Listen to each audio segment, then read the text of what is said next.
और चलिए इस वक्त की बड़ी खबर आपको बता दें, इमरान खान ने एक बार फिर से कश्मीर का राग अलापा है। ओआईसी की बैठक में इमरान खान गिड़गिड़ाए, अवैध तरीके से हटाया गया कश्मीर का विशेष दर्जा। हमें दुख है कि कश्मीरियों के लिए हम कुछ नहीं कर पाए, हमने कश्मीर के लोगों को निराश किया है, यह कहा है इमरान खान ने। ओआईसी को पश्चिमी देश गंभीरता से नहीं लेते। तो एक बार फिर से पाकिस्तान के प्रधानमंत्री इमरान खान ने कश्मीर का राग अलापा है। ओआईसी की बैठक में कश्मीर का राग अलापते नजर आए। उन्होंने कहा कि हमने कश्मीर के लोगों को निराश किया है, कश्मीरियों के लिए हम कुछ नहीं कर पाए। उन्होंने कहा है कि हमने फलस्तीनियों और कश्मीर के लोगों दोनों को निराश किया। मुझे यह कहते हुए दुख हो रहा है कि हम उनके लिए कुछ नहीं कर पाए। इमरान खान ने कहा कि ओआईसी को पश्चिमी देश गंभीरता से नहीं लेते, क्योंकि मुस्लिम देश आपस में ही बटे हुए हैं और इस बात को पश्चिमी देश अच्छे से जानते हैं। हम मुसलमान 1.5 अरब लोग हैं और फिर भी इस घोर अन्याय को रोकने के लिए हमारी आवाज काफी नहीं है। हम किसी देश पर कब्जा करने की बात नहीं कर रहे, हम बस कश्मीर के लोगों और उनके मानवाधिकारों की बात कर रहे हैं। ये बातें कही पाकिस्तान के प्रधानमंत्री इमरान खान ने।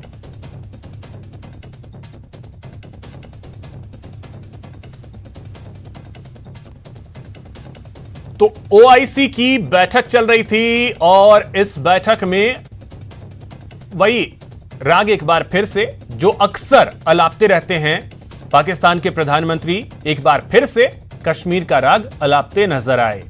एक तरीके से कहें गिड़गिड़ाते नजर आए। और उन्होंने यह भी कहा कि ओआईसी जो संगठन है उसे पश्चिमी देश जो हैं वो गंभीरता से नहीं लेते। और इसी पे और बातचीत करने के लिए हमारे साथ संजीव श्रीवास्तव जी जुड़ गए हैं, अंतरराष्ट्रीय मामलों के जानकार हैं। संजीव जी, बहुत स्वागत है आपका न्यूज 18 राजस्थान पर। संजीव जी, पाकिस्तान के प्रधानमंत्री का ये जो बयान है, किस तरीके से इसे देखा जाए, जिनकी कुर्सी खुद खतरे में है, फिर एक बार से कश्मीर राग अलाप रहे हैं? देखिए, पाकिस्तान के प्रधानमंत्री इमरान खान अपने राजनीतिक अस्तित्व की लड़ाई लड़ रहे हैं और उनकी कुर्सी कभी भी किसी भी दिन जा सकती है, इस बात की पूरी संभावनाएं दिखाई दे रही हैं। ऐसे में वो कश्मीर का राग अलाप करके अपनी जनता का जो ध्यान है, जो पूरे एस्टेब्लिशमेंट की में इस समय जो इन्वायरमेंट बना हुआ है, उससे वो ध्यान डाइवर्ट करने के लिए इस तरीके के कश्मीर राग वो अलाप रहे हैं। हालांकि उन्होंने ओआईसी की बैठकों में पहले भी कश्मीर का राग अलापा है और उसके साथ साथ यूनाइटेड नेशंस की जो बैठकें हुई हैं, अन्य कहीं भी उनको मौका मिला है, उन्होंने भारत के विरुद्ध लगातार दुष्प्रचार करने का कार्य किया है। लेकिन वर्तमान समय में उन्होंने जो ये कश्मीर का राग अलापा है, उसके पीछे उनके अपने राजनीतिक हित भी नजर आते हैं। वो जनता का ध्यान जो पूरे उनके ऊपर जो लगा हुआ है, उनका जो इस समय भारी संकट है, उससे ध्यान डाइवर्ट करने की रणनीति के तहत भी वो कश्मीर के राग को इस समय अलापते हुए दिखाई दे रहे हैं। और ये बात, जी एक चीज और अगर मैं आपसे समझना चाहूं, देखिए उनके बयान को तो भारत गंभीरता से लेगा भी नहीं, उस बयान का कोई मतलब भी नहीं बनता है, लेकिन क्या ओआईसी संगठन में जो देश हैं वो उनके बयान को गंभीरता से लेंगे? देखिए, ओआईसी में पाकिस्तान के प्रधानमंत्री इमरान खान हो, चाहे उनके विदेश मंत्री कुरैशी हो, उनकी पहले भी ओआईसी की बैठकों में फजीयत हो चुकी है। और कश्मीर मुद्दे को लेकर के ओआईसी का एक स्पेशल सेशन बुलाने की मांग को लेकर के जब शाह महमूद कुरैशी सऊदी अरबिया और यूएई के पास पहुंचे थे, तो उन्होंने ऐसी किसी भी स्पेशल सेशन को बुलाने से इनकार कर दिया था। और उसके बाद शाह महमूद कुरैशी के द्वारा ओआईसी की आलोचना की गई थी और इस आलोचना से सऊदी अरबिया इतना ज्यादा वो नाराज हुआ कि उसने अपने उधार के दिए हुए पैसे भी मांग लिए थे। तो ओआईसी की बैठक में इमरान खान हो, चाहे उनके विदेश मंत्री शाह महमूद कुरैशी हो, उनकी पहले ही उनकी जो फजीहत हो चुकी है। और ओआईसी की बैठकों में यदि पाकिस्तान अभी फिर से कोई अगर नई कवायद करने की अगर कोशिश करेगा, तो मुझे नहीं लगता कि उसे उसके मंसूबों में सफलता मिल पाएगी। और ये जो कश्मीर का राग अलापना पाकिस्तान का एक पुराना ढर्रा है, वो लगातार ऐसा कार्य करता है।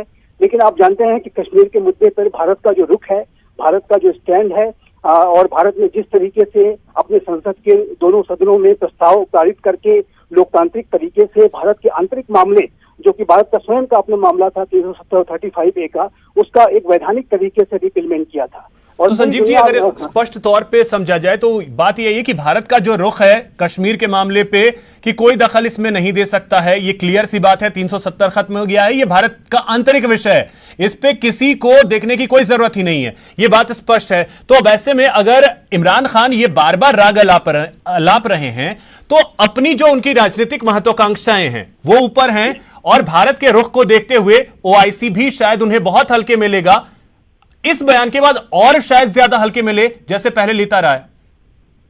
जी, अब OIC के जो भी सदस्य राष्ट्र हैं वो भी उनकी राजनीतिक स्थिति को अवश्य देख रहे होंगे, और जिस तरीके से पाकिस्तान की एक सच्चाई है कि पाकिस्तान के आर्मी आईएसआई ही वहां की दिखावे की जमहूरियत को संचालित करती है, और ऐसे में पाकिस्तान की आर्मी आईएसआई इमरान खान से अपना हाथ खींचती हुई नजर आ रही है, वो नया रिप्लेसमेंट ढूंढ रही है।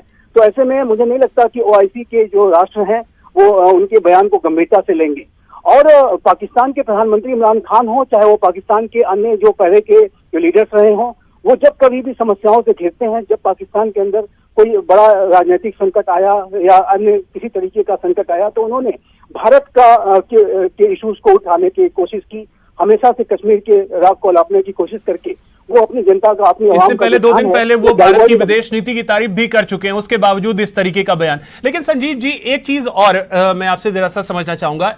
इमरान खान ने एक बात और कही कि OIC संगठन जो है उसे पश्चिमी देश गंभीरता से नहीं लेते। इसके क्या मायने हैं कि आप OIC के जो संगठन देश हैं उनके राष्ट्राध्यक्षों को आप भड़काने की कोशिश कर रहे हैं पश्चिमी देशों को लेकर के? देखिए, इमरान खान का जो पूरा चरित्र है उसमें बहुत डुअलिटी है, बहुत ही उनके दोहरा स्टैंडर्ड रहते हैं। एक तरफ तो वो अंतर्राष्ट्रीय समुदाय के सहयोग की बात करते हैं, और दूसरी तरफ वो पूरे विश्व में धार्मिक विभाजन को पैदा करने की भी कोशिश करते हैं।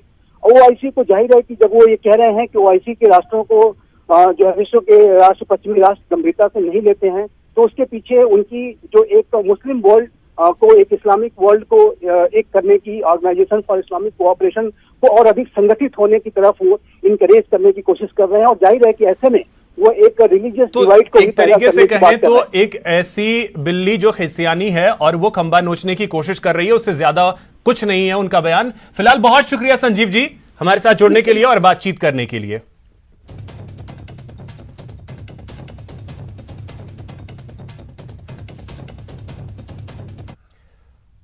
और अब बात मंगलवार को चले सदन के सत्र की, जिसमें कश्मीरी पंडितों के पलायन की पीड़ा पर बनी फिल्म को लेकर जमकर वार पलटवार हुआ। हम बात कर रहे हैं द कश्मीर फाइल्स की, जिसका दर्द तो अब लोगों ने देख लिया, लेकिन इंतजार दवा का है। संसद में गूंजी द कश्मीर फाइल्स, फिल्म के बहाने सरकार पर निशाना। रीओपन होगी द कश्मीर फाइल्स, दर्द दिखा अब दवा का इंतजार।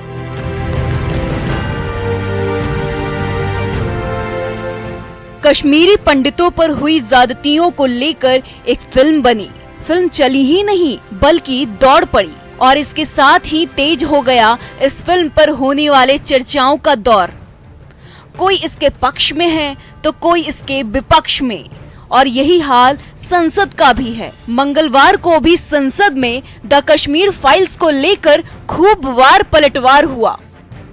इससे पहले कि यहाँ सब कुछ बदल जाए, ये बदला लेने वाले फलसफे को ही आकर के बदल दें। अतीत में कौन जिम्मेदार रहा उन पर आरोप लगाइए, लेकिन अब तो आप जिम्मेदार हैं, अब तो आपको उनकी व्यवस्था करनी ही होगी। अब आप बच नहीं सकते, आपको करनी होगी उनकी व्यवस्था। पार्लियामेंट्री स्टैंडिंग कमेटी की रिपोर्ट बताती है, उसमें कहा जाता है कि सिर्फ 10% 2015 और आज हम 2022 में हैं और रोज आए दिन राजनीति कर रहे हैं, उस पर सिर्फ 10% घर बने थे। मैंने ये भी पूछा था कितने कश्मीरी पंडित वापस लौटे हैं, उसका भी जवाब हमें आज तक नहीं मिला है।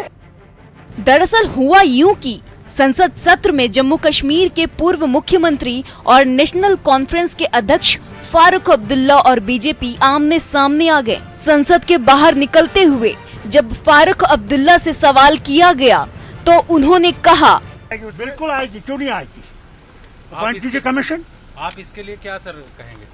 मैं कुछ नहीं कहूँगा। पहली बार पंडितों के दर्द दिखाने की कोशिश हुई तो मिर्ची सिर्फ फारूक अब्दुल्ला को ही नहीं लगी, बल्कि महबूबा मुफ्ती भी जलन महसूस कर रही हैं और बीजेपी पर लगातार आरोपों की झड़ी लगा रही हैं। ये चाहते हैं पाकिस्तान के साथ हमारा झगड़ा रहे, हिंदू मुस्लिम करते रहें, जिन्ना जिन्ना करते रहें। अब तो जिन्ना को छोड़ के अब तो बाबर को याद करते हैं, अब तो औरंगजेब को याद करते हैं। फिल्म को लेकर शुरू हुआ विवाद थमने के बजाय बढ़ता ही जा रहा है। वहीं अब जम्मू कश्मीर के डीजीपी दिलबाग सिंह ने 90 के दशक में कश्मीरी पंडितों की ओर से दर्ज करवाए गए मामलों को खोलने की बात भी कही है। सुनिए किस सवाल पर क्या जवाब दिया डीजीपी दिलबाग सिंह ने। कश्मीर फाइल आई है तो कश्मीरी पंडित का एक डिमांड है कि जो एफआईआर उस टाइम लगी थी तो उस पर कुछ कार्रवाई होनी चाहिए, रीओपन किए जाएंगे।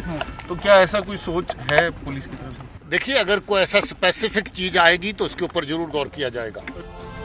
होना यही चाहिए, सच्चाई सामने आनी चाहिए। 3 दशकों से इस मामले पर राजनीति हो रही है, जिसका पट्टाछेप होना चाहिए और बात सिर्फ दर्द की नहीं बल्कि दवा की भी होनी चाहिए। मरहम उस जख्म पर लगनी चाहिए जिसे धर्म ने गहरा किया और राजनीति ने ताजा। Bureau report, news 18 network.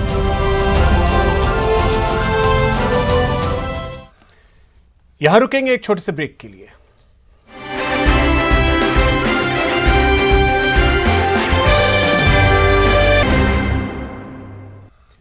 Break के बाद आपका स्वागत है। लोकसभा अध्यक्ष ओम बिरला के प्रयासों से प्रदेश में पर्यटन के अच्छे दिन आने वाले हैं।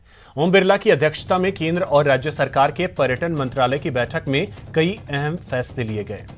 पैलेस ऑन व्हील्स को सितंबर से चलाने पर सहमति बनी है। ओम बिरला ने मीटिंग में कहा कि जयपुर में अंतर्राष्ट्रीय स्तर का म्यूजियम और उदयपुर में ट्राइबल म्यूजियम बनेगा। राजस्थान विधानसभा के पुराने भवन में प्रदेश के गौरवशाली इतिहास और वैभवशाली संस्कृति और परंपराओं की झलक देखने को मिलेगी। बिरला ने कहा, राजस्थान का इतिहास अपनी एक विशिष्ट पहचान रखता है, इसके बारे में भी अधिक से अधिक लोग जानें। इसके लिए जयपुर में भी अंतर्राष्ट्रीय स्तर का म्यूजियम बनवाने का प्रस्ताव राज्य सरकार तैयार कर केंद्र सरकार को भेजे। बिरला ने कहा कि उदयपुर संभाग में आदिवासी संस्कृति फल फूल रही है। दुनिया को ट्राइबल्स की संस्कृति के बारे में जानकारी मिले, इसके लिए उदयपुर में ट्राइबल म्यूजियम बनेगा। बैठक में लोकसभा अध्यक्ष के ओएसडी राजीव दत्ता, आरटीडीसी के चेयरमैन धर्मेंद्र राठौड़ और केंद्र एवं राज्य पर्यटन मंत्रालय के कई अधिकारी मौजूद रहे।